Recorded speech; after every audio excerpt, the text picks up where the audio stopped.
దేశంలోని రైతులకు ఆర్థికంగా అండగా నిలిచేందుకు కేంద్ర ప్రభుత్వం ఎన్నో పథకాలను అమలు చేస్తోంది. నేరుగా నగదు సాయం అందించడంతో పాటు పంట బీమా, సాగు పరికరాలపై సబ్సిడీ, సూక్ష్మ సేద్యానికి రాయితీలు, భూసార పరీక్షలు వంటి ప్రయోజనాలను అందిస్తోంది. అయితే వీటిపై అవగాహన లేక చాలా మంది రైతులు ప్రయోజనాలను కోల్పోతున్నారు. రైతులు తప్పక తెలుసుకోవాల్సిన 5 ముఖ్యమైన పథకాలేంటో ఇప్పుడు చూద్దాం. మొదటిది పీఎం కిసాన్ సమ్మాన్ నిధి. ఈ పథకం కింద అర్హులైన రైతులకు ఏడాదికి 6,000 ఆర్థిక సాయం అందుతుంది. 2,000 చొప్పున 3 విడతల్లో ఈ నగదు నేరుగా రైతుల బ్యాంకు ఖాతాల్లో జమ చేస్తారు. భూమి రికార్డులు రైతు పేరుతో ఉండటం వంటి అర్హతలు ఉండాలి. రెండవది ప్రధానమంత్రి ఫసల్ బీమా యోజన. ప్రకృతి వైపరీత్యాలు, వర్షాలు, వరదలు, వడగళ్ల వాన, కరువు, తెగుళ్లు, క్రిమి కీటకాల కారణంగా పంట నష్టపోతే బీమా రక్షణ లభిస్తుంది. తక్కువ ప్రీమియంతో పంటకు బీమా పొందే అవకాశం ఉంటుంది.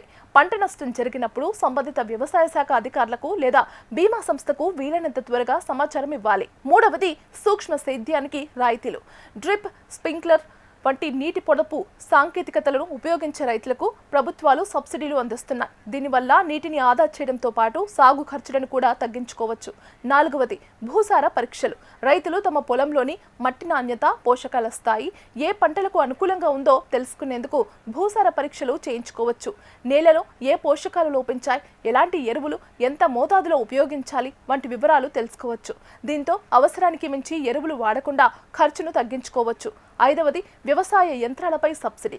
ట్రాక్టర్లు, పవర్ ట్రిల్లర్లు, థ్రెషర్లు, రిపర్లు వంటి వ్యవసాయ యంత్రాలు, పరికరాల కొనుగోలుకు అర్హతను బట్టి ప్రభుత్వ సబ్సిడీ పొందే అవకాశం ఉంటుంది. కాబట్టి రైతులు ఈ పథకాల గురించి తెలుసుకొని తమ అర్హతకు అనుగుణంగా ప్రయోజనాలను పొందాలి. ప్రభుత్వ పథకాలు మీకు అందుబాటులో ఉన్నాయా లేదా తెలుసుకోవడానికి సంబంధిత వ్యవసాయ శాఖ అధికారులను సంప్రదించడం మంచిది.